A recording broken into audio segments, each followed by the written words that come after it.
The radio crackled with static, but I could still make out the panic in Dave's voice. Do not go past the boundary. I repeat, do not.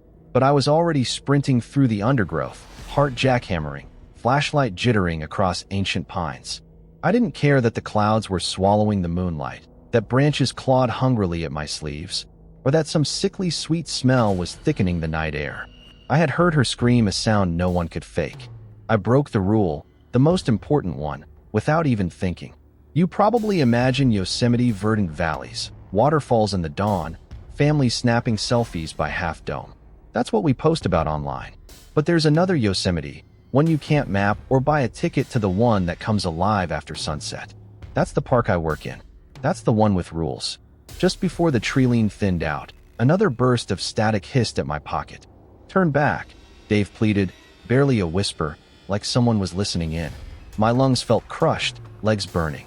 Then I tripped roots. Out of nowhere, like the forest itself had reached for me. My flashlight spun wild, snaring something pale between the trees. For a second, I thought I saw a girl, impossibly still, her mouth open wide as if screaming. But the sound, I couldn't hear it anymore. Only the wind, restless, carrying secrets. They warned us, first week in training. There are rules for a reason. Some you can break, and maybe get lucky. Others, well, you don't just risk your own skin. But out here in the dark, your instincts bury every warning and make you a fool. Some part of you is sure you'll be the exception.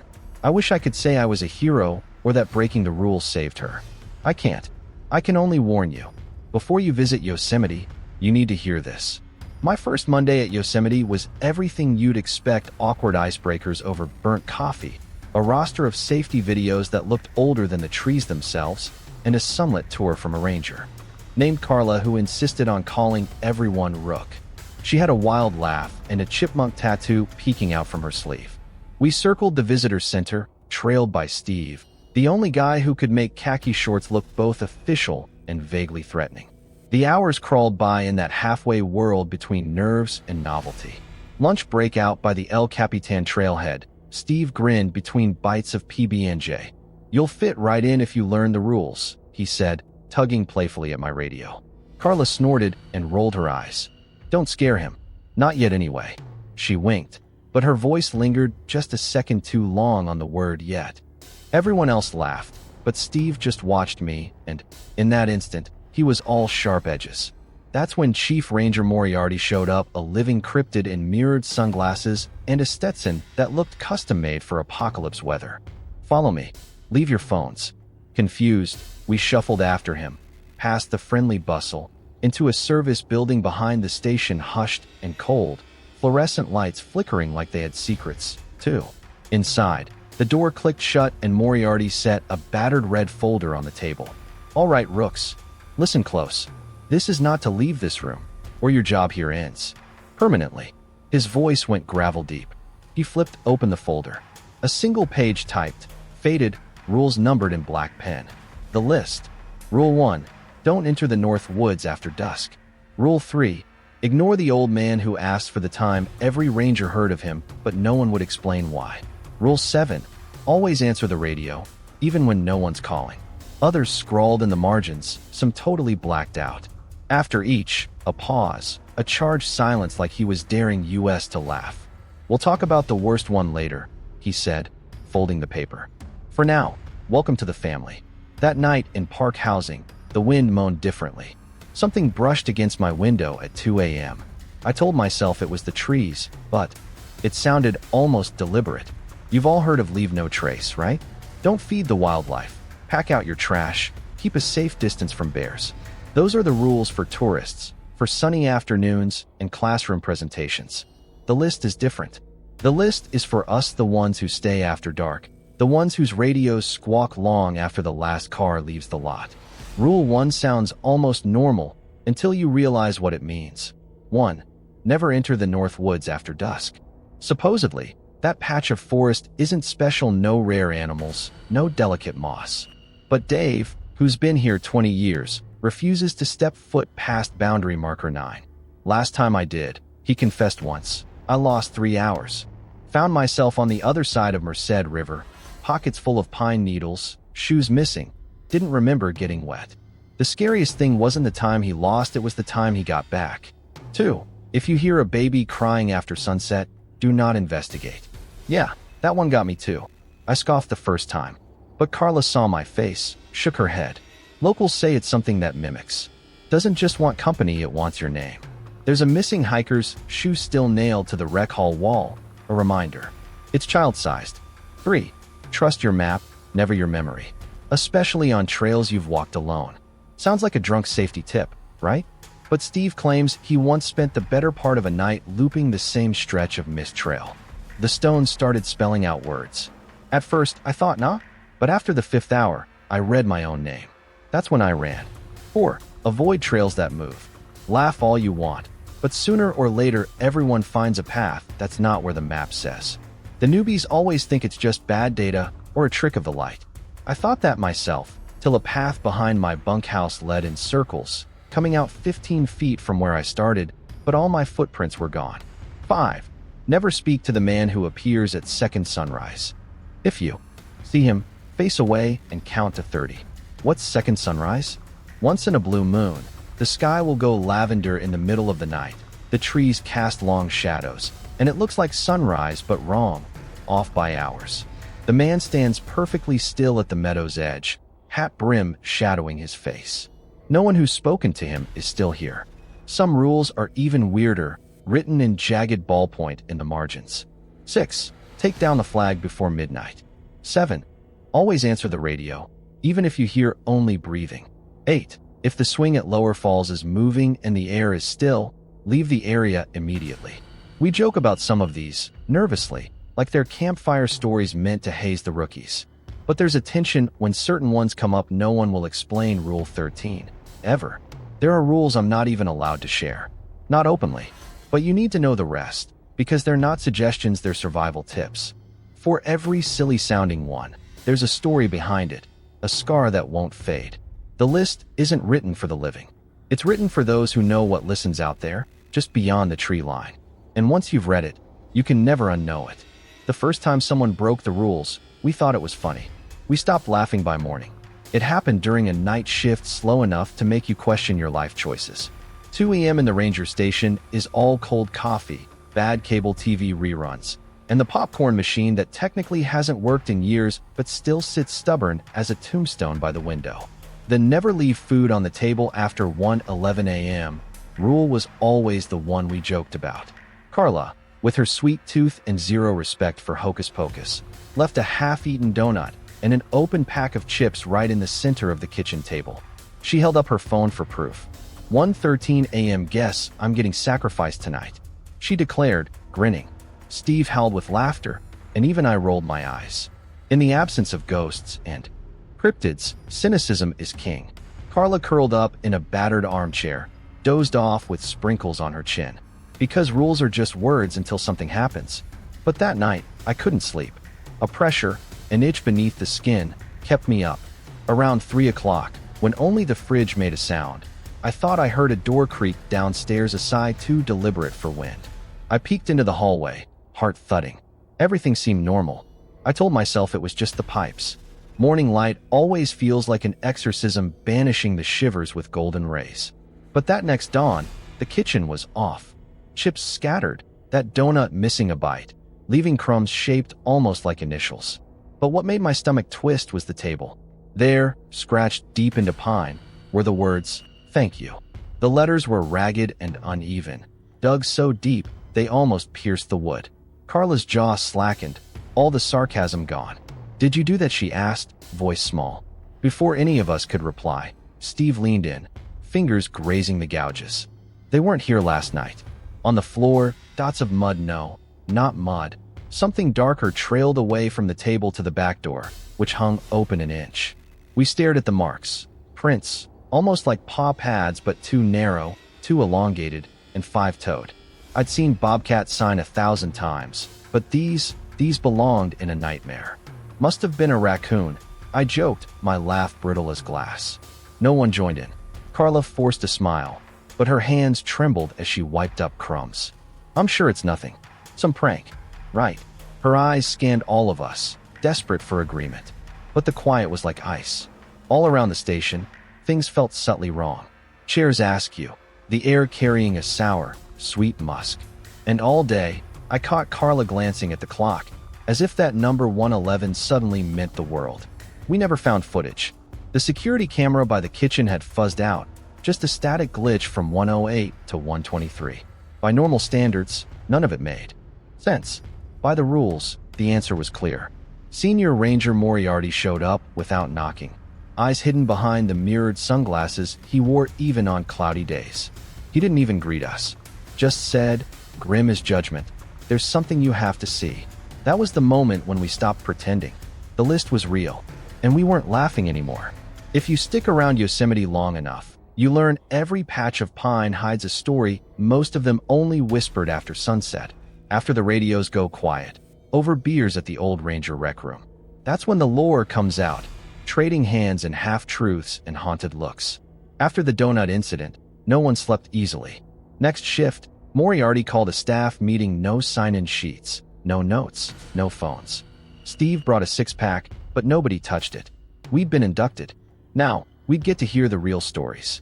Feds keep files on the big stuff, Dave began, leaning back with a sigh. But trust me, most of the real weird never makes the paperwork. Especially the ones that end with empty boots, or people coming back, different. Carla picked at the label of her beer, staring at a scratch on the table. Remember the 2017 fog? When all those hikers vanished near Bridal Veil, she shook her head. Local law said it was weather, but we all saw the burn patches, right? Like something landed there. Moriarty gave her a look sharp enough to cut wood, but said nothing. Steve leaned forward, lowering his voice. "You guys heard about the twins, right? Not the ones who got lost, the ones who came back." A few of the older rangers exchanged glances, suddenly fascinated by the bottom of their cups. Back in '03, these sisters went missing 2 nights, a big search party, dogs, choppers. On the 3rd day, both walk out of the woods, hand in hand, clean clothes, not a scratch on them. Wouldn't talk to their own parents. Just stood there, staring. One of them started speaking in a language no one knew. His words drifted off. Nobody volunteered the end of that story. Moriarty broke the silence. The list is there for a reason. Every rule costs blood. He tossed a folder onto the table unmarked, faded, edges chewed by time. Public never sees these. Ranger only. I flipped through pages, black and white mugshots, a blur of incident reports, all the details redacted into near nonsense. But the case summaries had a rhythm, almost a warning. Subject last seen at Mirror Lake. Disappeared near dusk. Search yielded no result, only a hollow echo in the trees. Another, mountain lion tracks found circling site, but too large for any known local species. Dave told me to ignore odd tracks at the trailhead, unless they circle all the way round. That means something's checking if you're alone. He slid out his phone and flashed a blurry night photo, the unmistakable glint of 2 yellow eyes, 8 inches above the ground, peering out from behind a tree. Saw these last month. Wasn't any animal I know. Someone brought up the Laughers, a group search in the early 90s near Lost Valley. Rangers found 3 people with torn boots, laughing and crying, clutching at their faces. Only one could still string together sentences. She said she'd followed the sound of children playing. Turned out there was an abandoned playground from the 1960s buried under leaves, rusted swings shifting in windless air. "Why do you think Rule 4's on there?" Carla asked, eyes suddenly distant. We all went quiet after that. Somebody tried to lighten the mood, telling a bear ate my lunch story, but it fell flat. Even the night outside the window felt thicker, like it was pressing in, eavesdropping. That's how you know you're hearing a real case. The laughter dies, and everyone's watching for shadows where there shouldn't be any. Then, in the hush, gnawed by unease and the weird staleness that comes before stories go too far, Moriarty stood. "If you ever see the fire in the trees, run. Don't stop for anyone." I thought it was just another scare tactic. Until later, alone in my bunk, looking through the far window. Beyond the reach of every porch light, filtered through trunks as black as oil, I saw it. A low, flickering orange glow, weaving and pulsing, like embers walking on 2 legs. I never asked about it. Some stories, even hearing them is a risk. But those unsolved cases, the ones not in the files, they stay with you. Long after the firelight fades. No matter how strong your logic or your training, Something happens to your mind in the deep woods after midnight. The rules start to feel less like folklore and more like the difference between surviving and winding up a footnote in a report stamped confidential. I was 2 weeks in when the first missing hiker call came over the radio. Just after sunset, a schoolteacher from Fresno named Linda went for a solo walk and never returned. The search started methodically, flashlights and competent voices, maps out, everyone ticking boxes. But once the sunlight failed entirely behind the pines, I realized there's a kind of hush in Yosemite that doesn't exist anywhere else. The dark here isn't empty, it feels thick and listening. A curtain lowered over something hungry and expectant. I was combing the edge of the north woods right where the list told me not to linger when my shoulder mic crackled with static. Hello, is someone there? It was her. The missing woman's voice, barely above a whisper, every syllable damp with panic. Please, I don't know where I am. The call faded in and out. Then another frequency kicked in, rough and low. It sounded like her, but not right. My hand trembled as I keyed the mic. Linda? Hold on. I'm coming to you. Can you see any lights? The only answer was a breathless giggle, then a sudden burst of sobbing as if someone was right behind me, just out of sight. I spun, but there was nothing, just my own ragged breath and a moon like a bruise behind the clouds. That night set off a chain reaction inside me, a slow unraveling of the lie that everything could be explained. The next evening, I volunteered to check reports of a campfire scene beyond Trail 3, hoping it was just some kids trying to smoke out the rangers.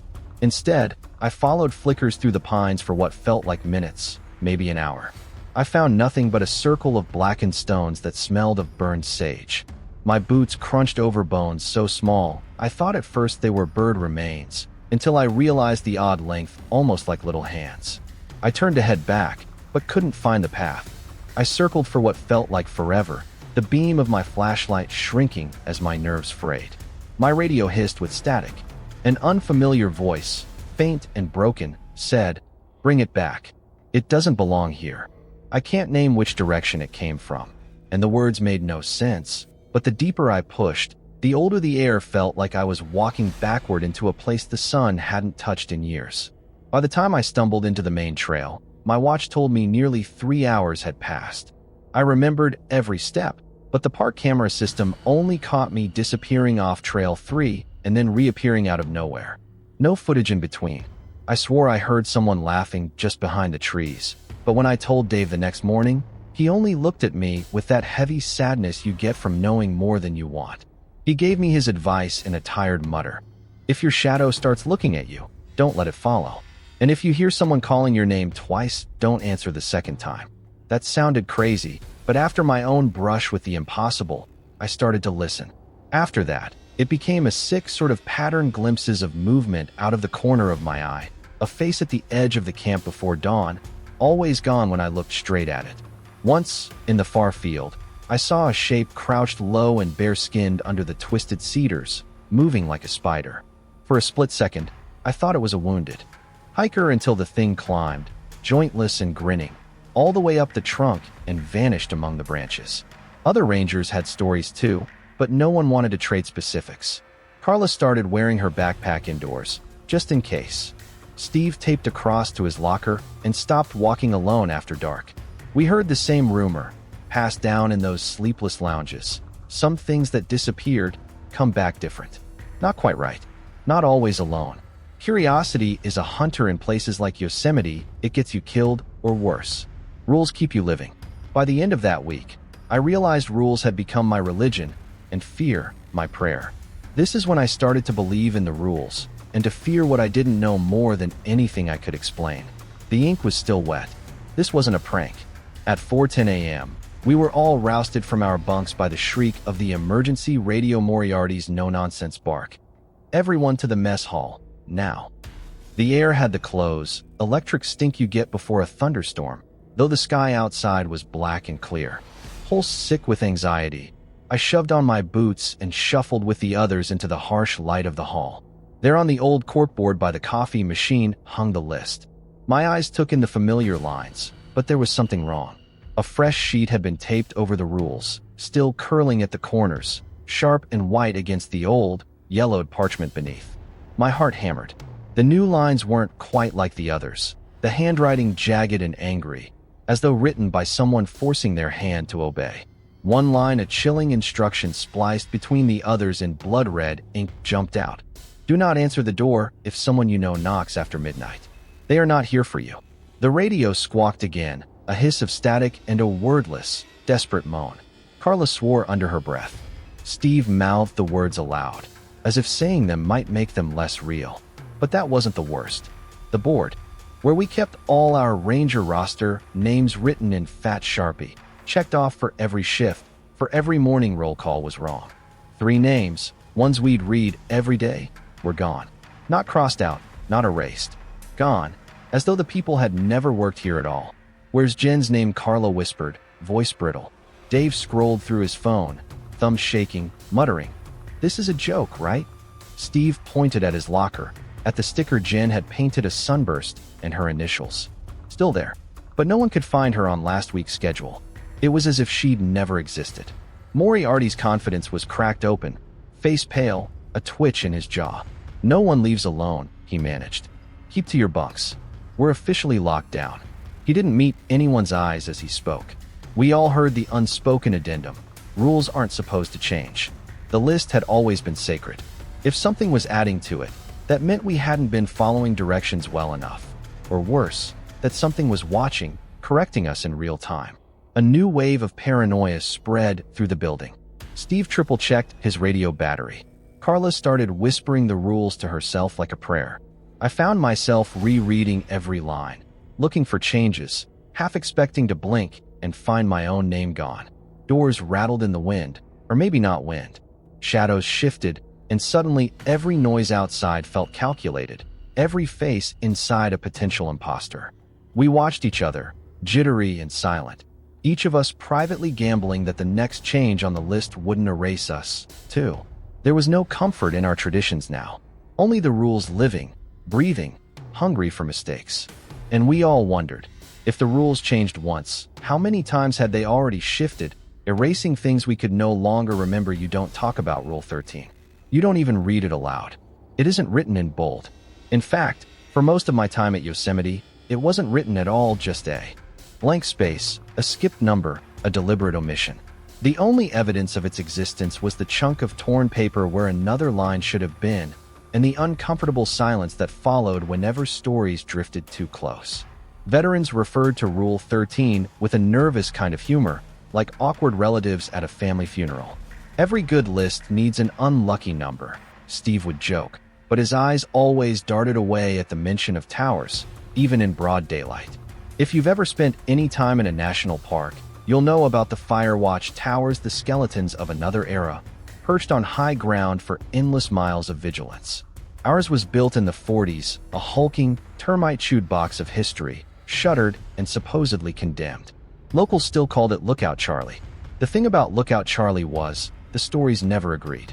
Some rangers swore they'd seen lights burning in the top floor after midnight, glimmering orange and white like candles. Others promised they'd heard a phone ringing up there, though the line had been disconnected for years. The list's version of the story was brutally short. Never go to the old Fire Watch tower after midnight. Never answer the phone if it rings from there. My curiosity fought common sense every night. It gnawed at me, picking the scab of fear. Eventually, I couldn't help myself. In the break room one evening, with the storm pressing at the windows and the whole crew gathered, I finally asked, "What actually happens if you do?" I expected a joke, or at least a dismissive shrug. Instead, the laughter snapped like a brittle twig. Dave's mug thudded onto the table, sloshing coffee onto the worn formica. Carla's eyes widened, then slid away. The silence wasn't just awkward, it pressed until I felt the blood in my fingertips. Steve's mask cracked completely. "You want to end up like Mark?" He spat, loud enough to startle everyone. "Go ahead and pick up. Say hi. Maybe they'll let you come back, too." Now, I'd heard the name Mark off and on, always in strangled references, always in the tone you use for someone you never expect to see again. I realized then I hadn't met a single person who'd joined the crew before him. Wasn't he the one who went missing? I pressed, but Steve glared hard enough to shut me up, his hands clenched, thumb absently tracing the shape of a scar on his palm. Carla talked first, voice just above a whisper. "Mark's last shift. We heard the phone ringing from the tower. We figured it was interference, some storm static bouncing signals. "You want to check?" Said he'd be back in 10 minutes. That was 3 years ago. She swallowed, lips trembling. We never found his radio, or his flashlight, or even his badge. But the line at the tower, it shows activity, sometimes. Lights on the panel, like someone's making a call to nowhere. Dave took over, his words slow, and waited. Someone said they saw him after. Not his face, but his uniform hat low, shoulders too thin, pacing by the tree line. He waved, but when they blinked, it was just a broken limb creaking in the wind. He stared into the middle distance, as if imagining a version of Mark still out there, circling in the dark. Every time the subject came up, someone remembered a new detail, a new dread. The door up there rattling when the air was still, a cold buzzing sensation along your arms if you got too close, radios picking up breathing that didn't sound like any of us. No matter who told it, no one had an answer for why the tower was still on the maps, or why headquarters never cleared it away. I tried to laugh it off, grasping for some measure of reality. But no one found it funny, least of all Moriarty. "We lost people to curiosity," he said, voice gone thin as the fog outside. "We lose them to hope it's a prank, or a misunderstanding, or just a job to be done. But that hope is what the park eats first." He stared out into the storm, style and substance gone, just an old man. Faint sound a bell, clear and hollow, echoing through the damp. The phone, I realized with a cold certainty, was ringing in the old tower. And if you're thinking about what happened next, hold that thought, I did too. Some rules write the end of your story before you ever get to read it. This night, the park made new rules. Rules we couldn't survive. It began with the wind, a low, moaning howl that pressed at the windows and drove stray pine needles under the doorframe. By 9, the weather system twisted over the high peaks, fat gray clouds boiling out the sunset in minutes. The radio chirped every few minutes with automated updates, then fell silent, as if the mountain had swallowed the airwaves itself. We gathered, the 5 of us left on shift, in the mess hall. Old maps sliding off the wall, the coil of Steve's battered radio cord trailing along the floor like in 4. Someone tried to joke that we'd seen worse storms, but it sounded like a lie even as it left their lips. Lightning flashed, a white-hot slap against the dark. The power surged, lights buzzing, then dying altogether, plunging us into a gloom thick as syrup. Moriarty slammed the emergency lantern onto the table, his anger brittle, more scared than furious. "We hole up here, understood? No one leaves alone. No one separates. If you see anything outside, you didn't." A silence nested in the corners. Carla, hands shaking, crossed herself. Steve checked his phone's battery, swearing in a whisper. Dave, who'd spent half his life scoffing at ghosts, just stared at his boots, every muscle tight.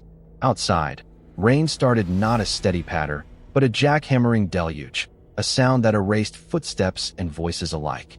The doors shuddered, as if someone or something was knocking in odd, arrhythmic bursts. Then the temperature nosedived. Frost blossomed across the windows, turning glass to white opal. Shadows moved in the corners without a source. At first, we tried the rules, clinging to them like scripture. Carla whispered them under her breath. "Don't open the door after midnight. Don't follow the crying," but the clock spun too fast or too slow, and none of us could remember when midnight was. We lost time, seconds and minutes bleeding from our pockets. One moment, Dave was in the kitchen.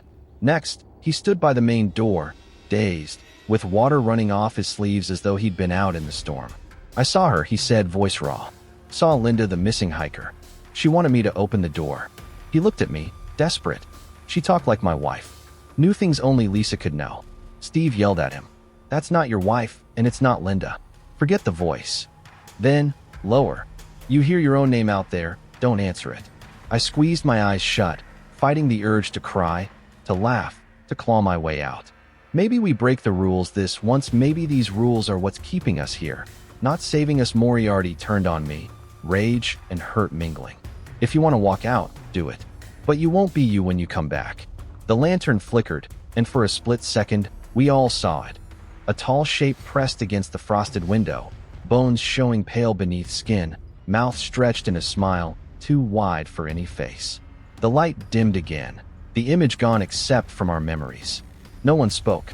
Carla knelt, head bowed. "I'm sorry for the donut. For all of it. she said, voice shaking. I didn't know. I didn't believe. Steve gripped her shoulder, a rough, brotherly squeeze. You did what we all did. Stop blaming yourself. Another crash, something huge striking the roof, sending dust pouring down from the ceiling tiles. The airlock door rattled, the handle twitching. Dave sobbed quietly. I hear them. I hear my daughter outside. She's singing. Let me go to her. Steve and I rustled for the fire axe, neither trusting the other to let go of the door. I'm not dying in here, Steve snapped, jaw clenched. There has to be a way out, but Moriarty shook his head, his authority bleeding away. Every ranger thinks that. Some things you escape, some you just survive. Not both. Then, the lights surged back, too bright, too sudden. The clock read 5:46 a.m. The storm was gone. Just gone, like it had never happened. Every one of us looked different, scraped, bruised, older by a year. Carla's hair streaked with silver. Steve's face ashen, blood drying on one hand. Of the 5, only 4 were left in the room. Dave was gone, his coat still slumped on the hook. The dawn outside looked wrong. Sky tinged pink, shadows too long, sun barely cresting but no warmth in its light. The doors unlocked themselves with a heavy, final clack. We didn't talk. We just stepped into a world that would never see us the same way. Some of us made it. Some maybe weren't so lucky. But as the rules slipped back into their careful routines, we all knew none of us would ever feel safe again. And whatever we left behind in that storm, whatever found its way and might never let us go. I told myself I'd hand in my badge. I'm still here. That's how it goes, isn't it? The sun comes up no matter how ruined the night leaves you. The world is washed in gold, glistening with pretend innocence, while the rot underneath just sinks a little deeper. Daylight was supposed to bring relief, but it made everything feel flat, unreal. We all stood outside the ranger station, blinking under that pale, wrong dawn. No one spoke about Dave's empty bunk or the echo of storm in our ears. It was as if a page had been torn violently out of the middle of our story, and everyone pretended the chapter never existed. By 7 a.m., the cleanup had already started. Headquarters in Sacramento called it an electrical malfunction and unseasonal weather interference. The storm damage was totaled up, forms filed, lines highlighted in corporate yellow. By 10, maintenance guys were on the roof hammering out dents, as if slapping a fresh coat of paint could patch the cracks now visible in our reality. The rest of us shuffled like ghosts. Carla paced the lot, mumbling lines from the list, a rosary on her lips.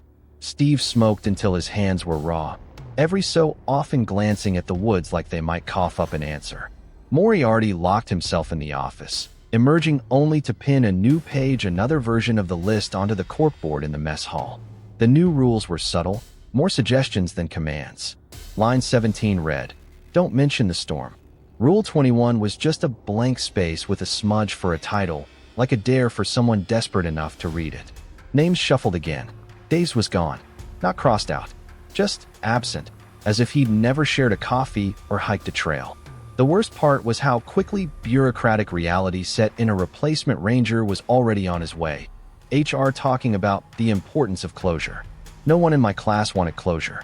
We wanted answers. We wanted the nightmares to stop. The park's old families whispered about another incident, while the tourists took selfies with deer in the valley, blissfully ignorant of the rules that stood between them and whatever waited past the tree line. I tried to remember the ordinary things: birdsong, hot coffee mugs, stupid jokes on windy trails. But everything was filtered now. Every shadow crept a little longer. Every night stretched out with new warnings.